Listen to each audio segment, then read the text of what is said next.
وبما أني قادري أقول أدرك عبدك جيلاني أدرك عبدك جيلاني. الحمد لله الذي أبدع الأفلاك والأرضين،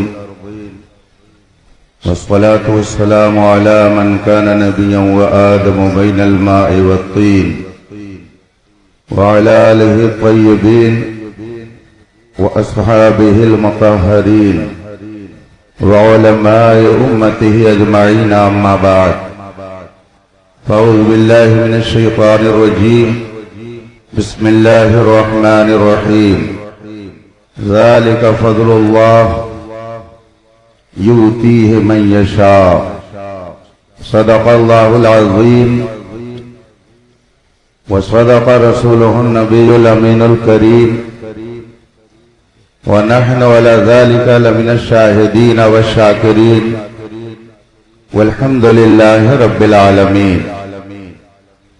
منبر پاک پر جلوہ فگن اساتین ملت،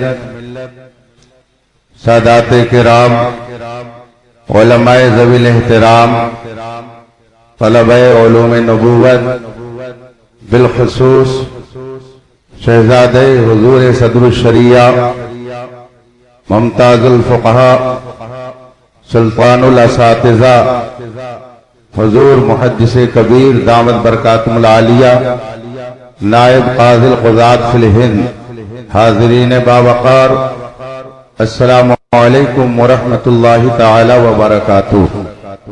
یہ عظیم الشان اجلاس اور روح پرور بزم جس میں ہم اور آپ شرکت کی سعادت حاصل کیے ہوئے ہیں، آئیے رسول پاک صلی اللہ علیہ وآلہ وسلم کی بارگاہ قدس میں درود و سلام کا نذران عقیدت پیش کریں اور پڑھیں. اللہم صلی علی سیدنا و مولانا محمد معدل الجود والکرم و آلہ الکرام اجمعین. رفیقان محترم، موسم کی خرابی کے باعث آپ حضرات میں تھوڑا اضطراب پیدا ہو گیا ہے، لیکن میری آپ سے گزارش ہے کہ اسٹیج پر آپ حضرات کے دل کا سکون جلوہ گر ہے، آپ زیارت کر کے اپنے دل و دماغ کو پرسکون بنائیں. آج کا یہ عظیم الشان اجلاس جس میں ہندوستان بھر سے جلیل القدر علماء اپنے اس عظیم محسن کی بارگاہ میں خراج عقیدت پیش کرنے کے لیے حاضر ہوئے ہیں، جس کی خدمات کا دائرہ اتنا وسیع ہے کہ 100 سال گزرنے کے بعد بھی اہل علم اس ذات کی خدمات کا احاطہ نہیں کر پا رہے ہیں. آج پوری دنیا میں جس کے فضل و کمال اور حکمت و دانائی کی داستان منبر و محراب، یونیورسٹی اور کالج، مدارس اور مکاتب میں سنی اور سنائی جا رہی ہے، وہ ایک ذات سیدنا اعلی حضرت امام احمد رضا فاضل بریلوی رضی اللہ تعالی عنہ کی ہے، جس نے کہا بجا کہا وادی رضا کی کوہ ہمالا رضا کا ہے، جس سمت دیکھیے وہ علاقہ رضا کا ہے. اگلوں نے بھی لکھا ہے بہت علم دین پر جو کچھ ہے اس صدی میں وہ تنہا رضا کا ہے. سیدنا امام احمد رضا سنی تھے، مگر صرف سنی نہیں بلکہ امام اہل سنت تھے. امام احمد رضا حنفی تھے، مگر صرف حنفی نہیں بلکہ اپنے وقت کے امام اعظم ابو حنیفہ تھے. حضور سیدنا امام احمد رضا ماتریدی تھے، مگر اپنے زمانے کے امام منصور ماتریدی کا عکس جمیل تھے. امام احمد رضا محدث تھے، مگر اپنے زمانے کے امیر المومنین فی الحدیث تھے. سیدنا امام احمد رضا ایک ریاضی داں تھے، مگر صرف ریاضی داں نہیں بلکہ اپنے زمانے میں جملہ ریاضی جاننے والوں کے پیشوا اور مقتدا تھے. جس جہت سے امام احمد رضا کا مطالعہ کیا جائے الحمدللہ